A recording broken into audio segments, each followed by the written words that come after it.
Part 3 of They Used My Words Against Me. How the Nazis Destroyed a Civilization. The Dark Side of Emotional Intelligence. As I was studying the Holocaust for this presentation, I often wondered how and why the prisoners didn't just turn on the German guards. There were so many prisoners and so few German guards. And one of the reasons was because there was a great fear. Each night in Auschwitz, there would be a roll call. So all of the prisoners in each of the barracks would come out and they would stand in line. And the German guards would take roll call. If there was someone missing, they were kept in the roll call position until they found that person, sometimes for many hours. There's one story of how they were in the snow for 7 hours while they tried to locate one of the prisoners who tried to escape. Well, when they found the prisoner who tried to escape, that prisoner was usually dead through the barbed wire or the electrified fence or the guard towers. But what the German soldiers would do to keep the population in check is when someone tried to escape, they would then take 10 of the members of that barracks and they would put them to death by starving them. So the punishment for trying to escape was to take 10 members of the barracks and put them to death. So many people didn't want to try to escape because they didn't want their friends to be put to death. It's a very interesting concept. Well, the positive spark in this story is that there was a priest. Actually, that's why I went to Auschwitz to study his life, but there was a priest. His name was Father Maximilian Kolbe. And he used all of the positive signs of emotional intelligence to help a friend. In the long story of it all, he actually became a saint in the Catholic Church, but that's another story for another day. But he was aware of the terrible things that were going on because he was among them himself. You see, the Nazis tried to capture as many of the influential people at the time and put them into concentration camps.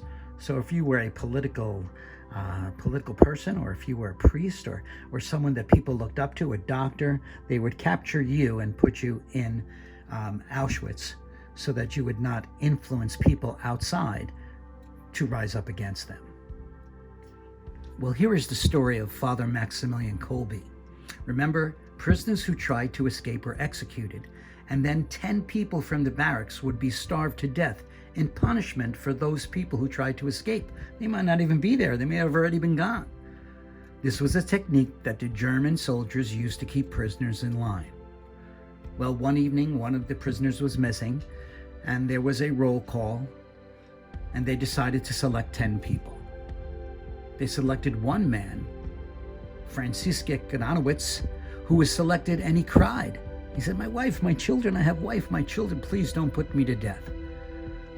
Father Kolbe, a Catholic priest from Poland, volunteered to take his place. Father was starved for 2 weeks and then was administered a lethal injection. Franciszek died in Poland in 1995, and he actually survived Auschwitz. What you're looking at now is an actual prison where they would kill the prisoners. They would starve them to death. It was in the basement of Block 11. And if you look very carefully, you could see that there's a door here, and the door is where basically the prisoners would be put in. Obviously, what happened later is they knocked this down so they could show you what was going on. But Father Maximilian Kolbe experienced a very positive emotional intelligence, emotional self-awareness. He knew what was going on in the situation. Emotional self-management. He was able to control the things he was thinking about and make a conscious decision. Social awareness. He knew what was happening with Franciszek, and he was willing to help him and tried to help him and relationship management. He understood the situation as a whole and felt that he needed to step forward for what was right. So this was how Father Maximilian had a very high emotional intelligence. This is a picture of an actual cell where prisoners were kept as they were being starved to death. Remember, this was in Block 11 in the basement, and there were 10 cells, and they would yell and scream and curse the German soldiers as they were being starved to death. The German soldiers actually liked this because this would be a reminder to any prisoner that was passing by of what would happen to them if they tried to escape. But as far as Father Maximilian was concerned, he had the prisoners alongside him actually praying and singing holy songs, almost like they were in a church, while they were awaiting their death penalty. Very sad kind of situation, but uplifting in some ways that there was such a religious background to what was going on. A picture of the barracks inside. This was inside Block 11. And each of those beds, there would be 9 people. 9 people on each of those beds. So what you're looking at there is 9, 18, 27, 54 people would be on those barracks sleeping. And again, barracks like this and beds like this are on display in the Holocaust Museum in Washington, D.C. While we are in Block 11, let's take a look at this other room. This is where prisoners were decided that they were going to be shot. They would be brought into this particular room, which is in Block 11, and they'd be sentenced to death. They would be stripped in this room, and they would be taken outside to another area. Here's the sign that says, "Men who had been sentenced to be shot at the death wall were stripped in this room. It happened that the death penalty was also executed here." And they were taken outside to an area between Block 11 and Block 10. If you look all the way down, this is what was considered the death wall. And then actually they were shot. Here's a closer picture of the death wall. You see some people have left flowers there. And this is a place where a lot of the prisoners were executed. It's a pretty difficult situation here. But what happened then, after the prisoners were killed, the capo would bring them over to the crematoriums to be cremated. Another part of the dark side of emotional intelligence in terms of relationship management was coined by Sean Newman. It's called the bystander effect. Here, there were 12 victims that were hung at the same time, and they were hung as kind of a display to other prisoners that they should be following orders and not doing things like trying to escape or whatever. And in the bystander effect, it's a social psychological phenomenon that says that individuals are less likely to offer help to a victim when other people are present. That's an interesting psychological effect. And here is just pictures of those 12 victims who in July 19th of 1943 were all hung at the same time. Now, as we go to the next slide, we see that this is in the corner of Auschwitz, and it's very, very hard to see. But up in the center of the picture, right about here, is a building. And it is actually a building that housed the family of Commandant Hess. Now, Commandant Hess was in charge of Auschwitz, and he would perform all these terrible things and have his people do all these terrible things in Auschwitz, and then he would go home, and his family lived in that building right outside the concentration camp right there.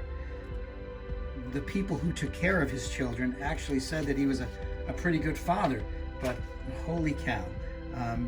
to be so cruel to do the things that you were doing, and then to go home to a family life. Here is a picture of three pretty infamous Nazi people. Here, Dr. Joseph Mengele, and that's Dr. Joseph Mengele is on the left-hand side right here. He performed experiments on people in the concentration camps. Actually, he did some terrible things. People sometimes say that twins, when one is experiencing something bad, the other twin knows that it's happening, can actually feel sometimes. So what he would do is he would take twins and do terrible things to one twin to see if the other twin would react to it. He did some terrible, terrible experiments. He's actually called the Angel of Death. And he escaped after the war and wound up in Paraguay. He was a city in Paraguay, and he was there in 1959, and he died in Brazil in 1979. So he escaped the ramifications of the Allied forces at the end of the war. In the middle is Commandant Hess. That's who was in charge of Auschwitz, and he was hanged in 1947 after the war. And then Commandant Kramer, he was hanged after trial in 1945. So at least two of the infamous leaders were accounted for. If we flip back to that picture of the home of Commandant Hess, he was actually hung to the left of that in 1947. They built this, and he was hung after the war right on the location of Auschwitz. And there was a woman who actually worked in his home, taking care of his children, who wrote a book, The Private Life of the SS in Auschwitz, and that was by Piotr Setkowitz. And that would be an interesting book if you're ever interested in reading about some of the atrocities and about what life was like back then, and life was like as a SS officer, a Nazi officer. And that's The Private Life of the SS in Auschwitz. The remaining few minutes of this video are very difficult to look at, so if you decide that you don't want to look at them, that's fine, and just finish off here.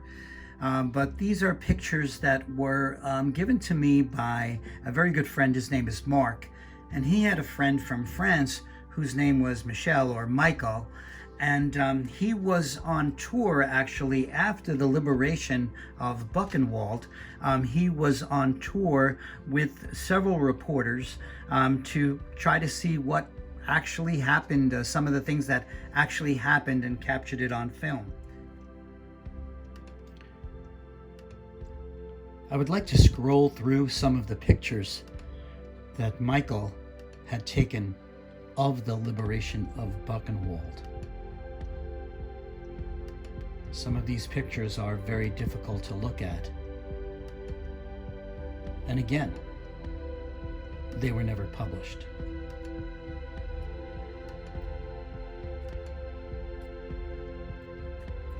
Well, in conclusion, I would like to thank you for your attention today, and hopefully you understand how powerful emotional intelligence is.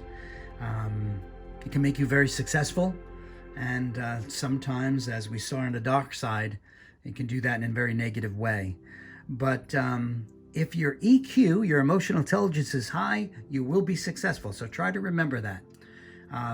Two things to take with you today is that you should all watch the movies Schindler's List, because it gives a good interpretation of what was going on at the time, and the movie The Sound of Music, because in a gentle way it explains some of the pressures that people were faced with during the Second World War. So thank you very much, and I hope to see you soon.